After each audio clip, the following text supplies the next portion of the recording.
It's just part of their normal. Okay, let me start by taking attendance before we do anything else.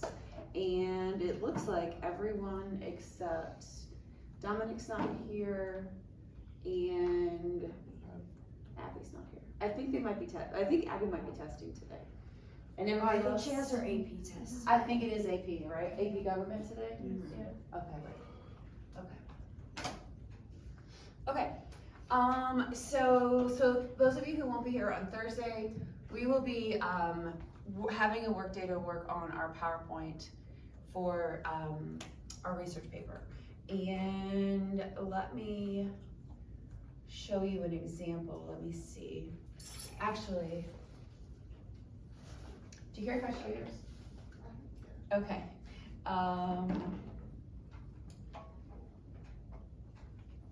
So let's see. Grade center needs grading. All right. So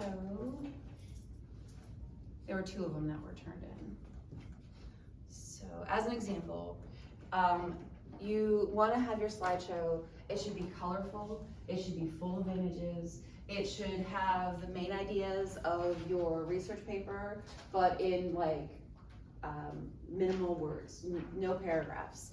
So nice images. A thing about me, I value cleanness in a slideshow. It really drives me crazy when like words and pictures overlap. Like the people who do like the whole picture background and they write words on top of it. I can't read the words, I can't see the picture, all is lost. It makes me crazy. So just you can have facts. We will be presenting them. It's kind of like a show and tell. Like we want to show people all the different volcanoes around the world and how these volcanoes affected the world. Specifically, I am looking for a map, as well as like the things that were in the research paper, like the volcano type, the magma type. I also want you to show me where in the world we're at. Give us like a nice wide view so we can like locate ourselves, and then a zoomed in view is nice. You can give me coordinates, but I also want you to tell me the plates that are involved. Like tell me the names of them, and then this is showing earthquake data. I love a good graph that shows a little bit of in-depth research. And this is my absolute favorite. This is so good. This is a college level, like graduate study research kind of diagram. I want a cross section. A cross section shows like a cut view from the side. Most of your volcanoes are going to have a cross section that looks like this, with a subducting plate that's melting and it's creating your volcanoes, right? If you have a ring of fire or you have a normal stratovolcano, you probably have a subduction zone. That's what makes like 95% of them. The only ones that aren't going to look like this would be your Hawaii or Yellowstone, or if you're doing even if you're doing a tsunami, there's probably a subduction zone that made the earthquake that generated the tsunami. So give me a nice cross section. If you can name the plates, that's even better. And then kind of like the paper had the eruption history and then kind of the summary, but mostly I want to see lots of pictures. And it's just enough words that you can tell the story. And at the end of it, you want to have your resources, which are just your references. They do not have to be APA format. They can be copy and paste where you got the illustrations from. I've seen people bring over their references from their research paper. They just copy the whole thing and paste it on. It's the same information, but it doesn't have to be that. It doesn't have to be in APA format. Just as long as you give credit to where the illustrations come from, okay? And I'm glad you mentioned that you're not going to be here Thursday, because I was planning on just saving that, but that's good. I know a lot of people aren't going to be here this week because of all the testing, so there you have it. This will be due probably toward the end of next week, but you'll have a day in class on Thursday to work on it, and I'll be around to help answer questions. And on Thursday, I'll show more examples as well, but this one just struck my mind. That cross-section, so nice. Okay, any other questions about research paper or your presentation? No, I promise we'll build in time for all these things. Like you're not gonna have a lot of out of class homework. We have time. I know the testing has got everybody a little stretched out. So we are starting the lab today, but before we do lab, I wanted to. Oh, I have a question. Yes. For the pictures do you want, like, where we found the pictures? That's a good question. You should always give credit to where the information comes from, but you don't have to do it slide by slide. You can just, at the end, you can just list them. Okay. You don't even have to say like slide one, this picture, you can just list your sources, it's fine. Okay. Yeah. Nothing formal, just, Okay. just kind of you're illustrating your research paper. Good question. Any other questions? Okay. Yesterday I did notes all the way to the bell, and then I just wanted to kind of touch things up a little bit, and I wanted to just sort of refresh our memories before we start the lab today. This is our last lab of the year. This is rivers. It's not a long lab. We're going to start on it today, probably finish it tomorrow, work on the presentation Thursday, and then Friday will be a chapter 18 work day. Which reminds me, does anybody have, at the end of class, if you have your chapter 16 questions, I'll come around and check them. Okay. Chapter 16 it's due today. Well, I have them, but you're checking with them. I'll check them at the end, yeah. Because you guys are going to get up and go over to lab, so you can just leave it there and I'll come around and check it. Okay. So, yesterday we were talking about rivers and the job that rivers do. What's the job that rivers do? What do? They do a job. They do a serious job. They do two things at once, actually. They're so busy. They pick up and remove stuff from one place, right? They break down mountains and turn them into hills, and they carry that stuff and then they drop it somewhere else. They're like rearranging the surface of the earth. They break down, and so that keeps everything fresh. It keeps everything recycled. Mountains don't last forever. Water breaks them down, carries them away, moves them someplace else, and then they become some other type of sedimentary rock, like sandstone or conglomerate or shale or whatever they end up being, but nothing lasts forever, and water is the thing, the agent that keeps renewing and changing that. We said that that rivers are the most common landform on Earth, and that makes flooding the most common natural hazard on Earth, because everywhere there's water, there's rivers, and rivers flood when they overflow their banks. There are two main types of rivers that I really want you to remember, and we drew them over here. The young valley with the V shape. A young valley is still in its prime. It's still doing its job of cutting down through the rock. And it keeps cutting down until it hits whatever sea level is of that area. And once it hits sea level, its job is over. Its young life of cutting down changes because it can't cut down lower than sea level. Gravity doesn't allow that. So once the river cuts down vertically till it gets to the base, then it can't cut anymore, and then it becomes old and it starts going side to side. Young rivers, we said, are recognizable because they're exciting. They're young, and there's got waterfalls and rapids and big vertical drops, and the valley walls are typically very steep. We don't have a lot of these in Ohio. Most of our rivers are older, but we do have a few because of glaciers. When the glaciers came through, it changed the landscape, and new rivers formed after the glaciers melted. So we do have some waterfalls and things, like Cuyahoga Valley has a waterfall. The other type of valley is the old flat valley, which is already down to its base, and it's not downward eroding. Now it's like side to side eroding, and it makes a floodplain. And an old river looks like a big old flat curvy river. It's been around for a long time, so it's kind of like creating a wide floodplain next to it. And then we drew the floodplain diagram a few days ago, and we labeled all the things on it. Just in the lab, we're going to be looking at these features in real life, like looking at maps of real rivers and pictures of real rivers.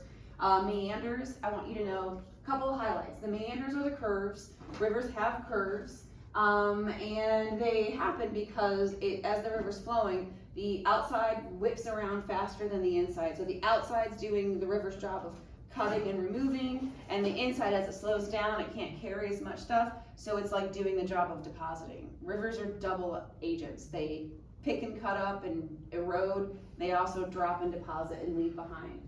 And then terraces are when they're like stairs that step down to the floodplain. As the river cuts down, it kind of makes little, and we drew them on our diagram. Little stairs are the terraces are the flat where you sit on the terrace, and the escarpment is the vertical that drops down. more vocabulary words, again, floodplains, deltas, meanders.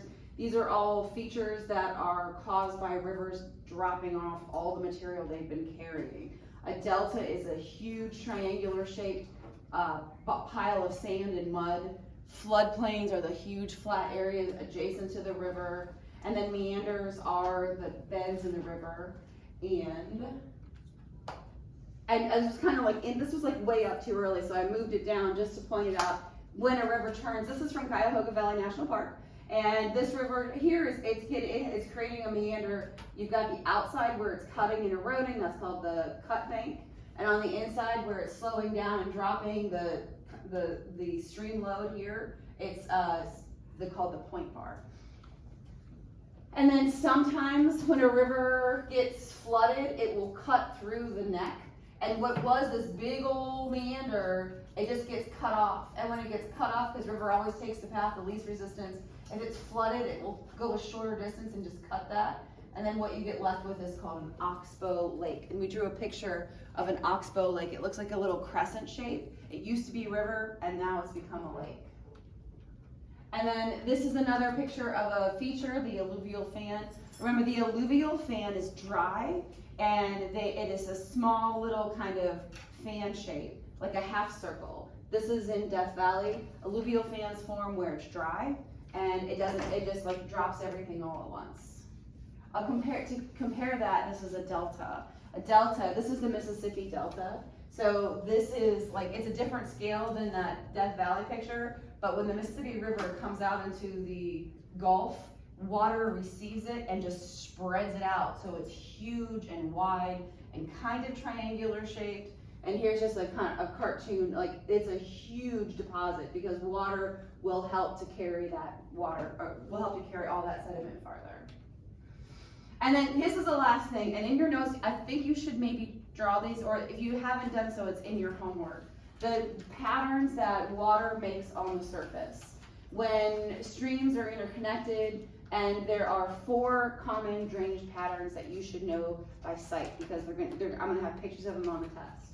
And they are, if you've already drawn these, and it doesn't hurt to practice drawing. I think drawing is the best way to remember things. For me, I'm a very visual.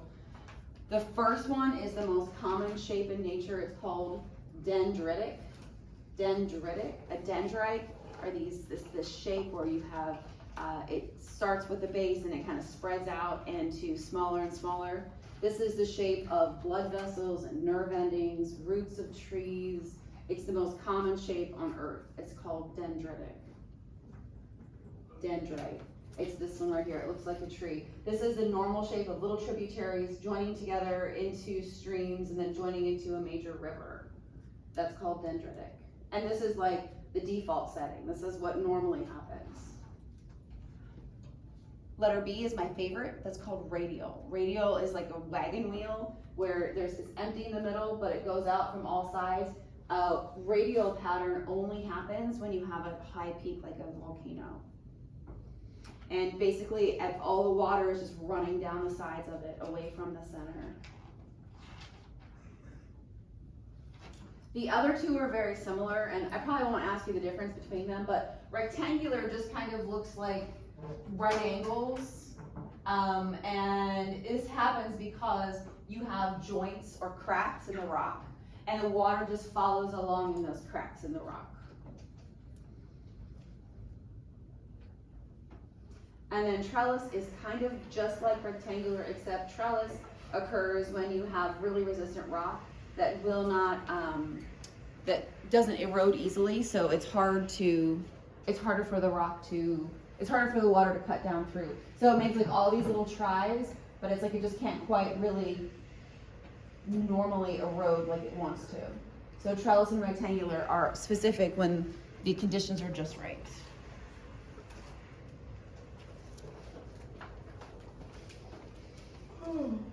Yes. I also want to tell you I'm finally completely caught up in everything, all of the homeworks and quizzes and things that you've done. So everything in Blackboard is up to date. Now return, this is the last lab that we did.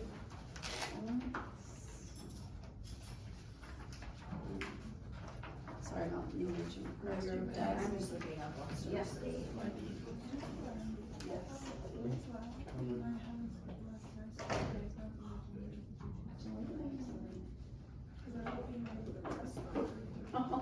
It's getting wild. Yes, good job, that was last week's. Anchorage one missing a lot less this time Good. around. How long will you be gone for, The days that I'm missing are Friday, Monday, and Tuesday.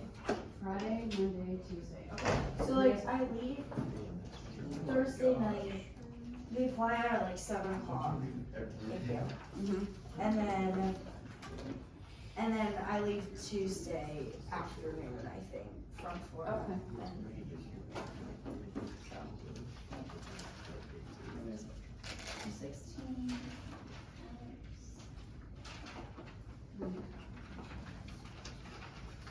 All right. Those notes are in Blackboard if you want to look at them over again or, and I think there's a video of me doing the notes as well. Is that like you doing the drawings? Yes, The video? that's the video of me doing the drawings. Okay. And I just also want to mention at the end here that before we start lab, that flooding is the most common natural disaster. And so humanity has tried very hard to control the flow of water. And what we do is we try to kind of force our will on them by engineering around them. And this is actually Maslin. This is actually the tusk right here. And we have built a man-made levee. You know, natural levees form every time there's a flood and like little piles build up. But natural levees aren't enough to control, areas that are sensitive. And downtown Maslin is like on the floodplain. It's right there. So it's gonna flood every time. So in 2012, I believe, is they built this whole levee, but they had built other earth levees before that as well. But this one they really reinforced. So if you look at the tusk, if you're going over the bridge, there's a lot of gravel. It's very artificial, and that is man-made engineering. And here's Maslin from a distance, and this is the tusk, and the tusk is very straight, and that's called, they channelized it. They made it very, very straight, and then they built the levees along the side. They do these to rivers in major cities to control it so you don't lose property or life. But when you straighten a river and build up fake walls, you basically are causing it to just shoot right through the town, and it's not doing the things that rivers want to do.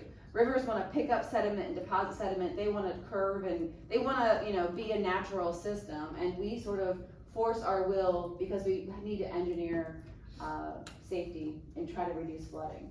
But that's more environmental science and geology, but I just felt like I had to mention it for a minute. What did it look like before 2012? Well, where the reservoir was, Yeah.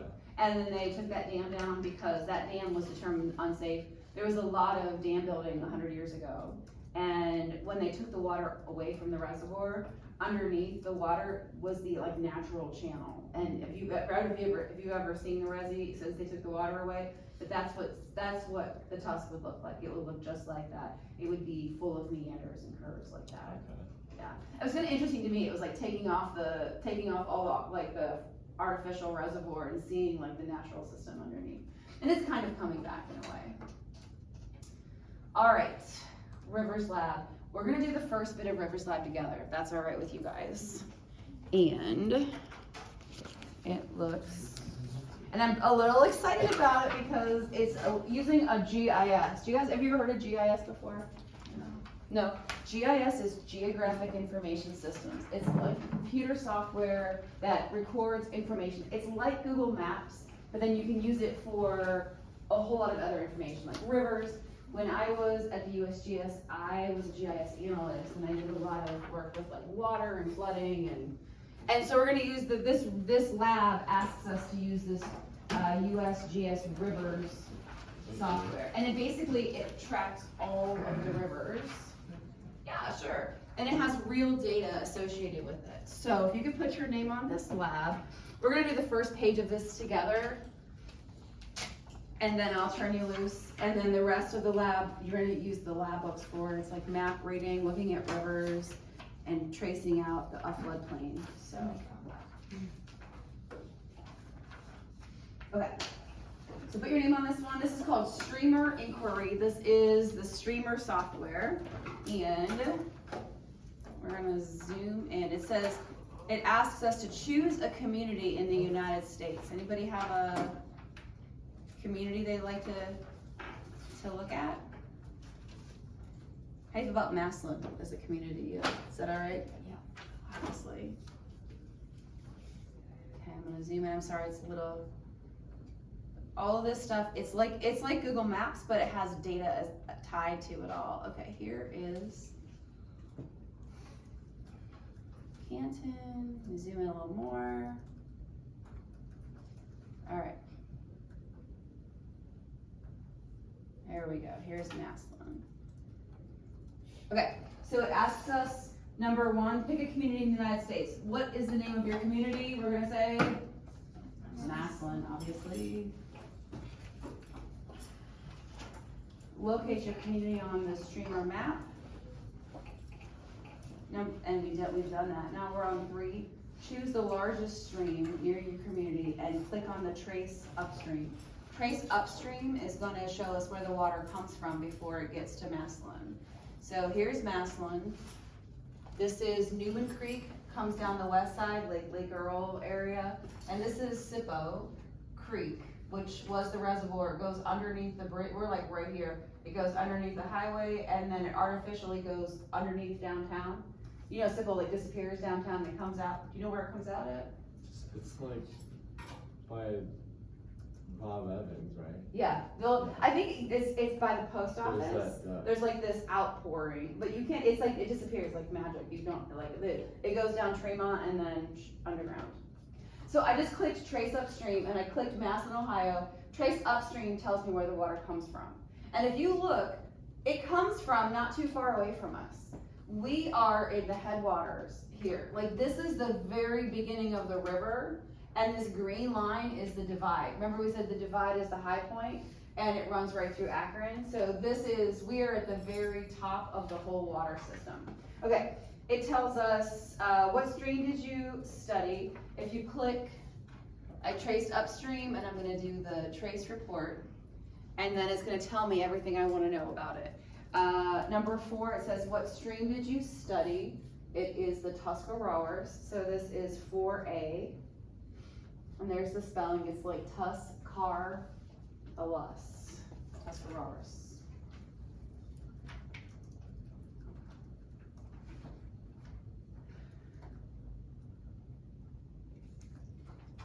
For 4B, it says the elevation. The elevation is not given, but I think the elevation of Massillon is around 80 feet. Between 80 and 150 feet. So just say, you can say like 90 feet if you want to, above sea level. That's our position above sea level. And then it asks for our latitude and our longitude. Our latitude is 40.8. Latitude is like where we are relative to the equator and the North Pole. Our latitude's 40, and then our longitude, which is where we are east and west from England, is -81, which means that's just west. You could also write 81 west if you don't want to make it negative. 40.8 north, -81 or 81 west. That's our latitude, longitude. So latitude, longitude goes off of England? The longitude goes through Greenwich, England. It's like that's where So the that's like time 2 zones miles. start, yeah. Oh. I Yeah, never knew that. they're fancy. They made the system, so they made it run through their areas. They are the keepers of the time. All right, 4C, how many communities does the river flow before it gets to us? And let's see, the number of cities is 21. Yeah, so that is 4C, 21. 21 little cities before it gets to Massillon. 4D, how many named streams are there? And stream names are 7. What is the total length of the stream named? total length of stream in miles is 106 miles.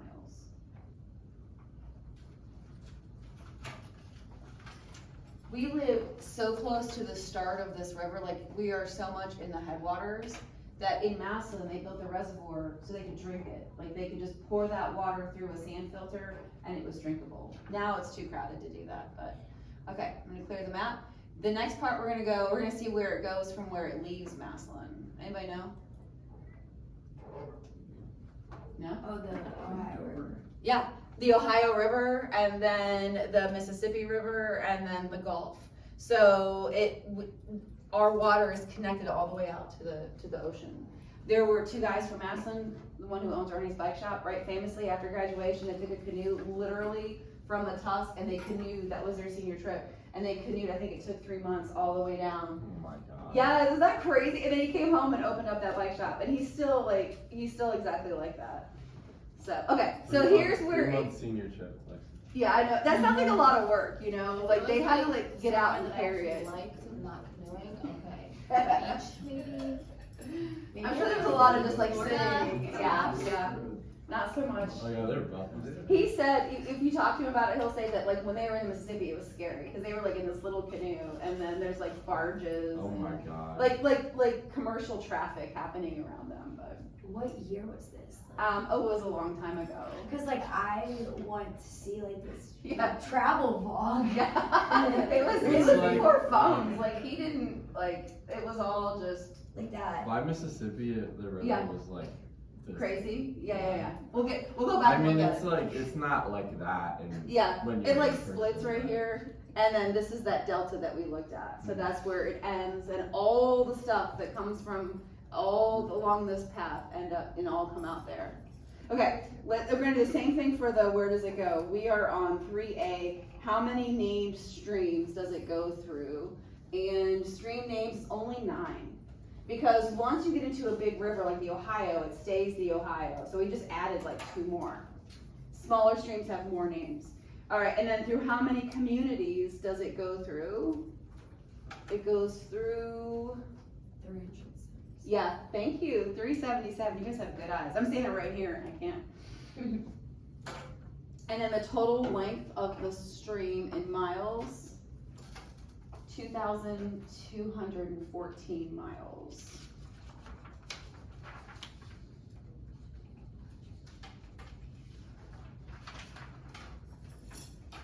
D, what is the outlet water body does the stream's river eventually empty? The Gulf. And it says here, it's the Gulf of America. You can name it whatever. You can just write the Gulf, it's fine. Just pointing it out, that's what it says. What is the name of the last community that it goes through? And it would be New Orleans. New Orleans. Oh, I didn't know New Orleans was on the coast. Yeah, We're gonna look at it, we're gonna zoom into it and look at it. New Orleans, okay, hold on, I'm gonna go back to it and zoom in. But Huh? Gulf of Yeah. whatever. Just the Gulf, you can just say the Gulf, let's not fight today. Is it actually saying Gulf of America? It did say that. Who owns? Never mind. Okay, so here's a zoom in, here's New Orleans. Here's the Gulf of something. And all this green is delta, so that's all stuff that's come from the river. All right, I wanna show you this. I wanna trace upstream from New Orleans. Oh my god. That's the Mississippi watershed. That is all the rivers that are connected to this point right here. So how do you think their water is? You think that's pretty clean water? No. No, think of all the cities, every city has a wastewater treatment plant, and they do a good job of like getting out pollutants, but think of all that compounding waste from all those places coming into here, compared to us where we live up here in the headwaters. Like we live at the very beginning of this. We're like right on the divide. Like our water was so clean you could drink the rivers, right? Not so much down here. Can you So- split the rivers? Not anymore because there's too much, road salt and whatever else, but I'd still drink You have a life straw I'll probably. test it. So what is it over here that like, what controls this, like why does it stop? Anybody have any idea like what is right here that stops it? Yeah, the mountain's good, it's a divide, Oh, right? Appalachian. So that's the Appalachian Mountains or the Appalachians, that's the mountain range there, that's the high point, so everything flows into the Atlantic. What's the mountains over here? Rock. Almost, it's the Rockies. Oh. The Rocky Mountains, the Rockies are, they call it the Continental or the Great Divide because it's like the highest point in the US. So the whole United States is like a giant basin, it's like a giant bowl that's controlled by these two mountain belts and everything kind of drains down into this river system and then out into the Gulf. Yes. So where's the Himalayas? That is where India is smashing into Asia. And on my map back there, they are the roof of the world, and they kind of got broken a little bit because they stuck out so far. So I stuck a little piece of paper where they are. It says, and I wrote Himalayas on it. So I invite you to like run your hand across them. They are the roof of the world because India is getting smaller every day as it smashes into Asia. Someday India will be gone and It's the like the Himalayas. highest point. Like it's still growing. Distant future, like way, way long from now. Question? Is there a reason that I think it says it's Kansas, like on the left side, there's like spots where there's like not, yeah. Oh yeah. Is I there a think those reason are for that? probably like high points. Nebraska is super duper flat. Is that I'm not. Kansas? Well, that's On the Nebraska. bottom? Kansas is down here. Yeah. Yeah. And then, but there's that divide that separates. So we are like right there at the start. So we're very Wow. fortunate. We live in the headwaters of the Mississippi, actually. All right, tomorrow you're gonna work on the lab on your own, like in groups. I'm not gonna talk at all tomorrow. I know I've been talking a lot this week. It'll be lab day tomorrow, work days the rest of the week, working on the presentation, working on whatever. And if you have your chapter 60 questions, let me check them before you leave though. If you don't have them, you can bring them in tomorrow.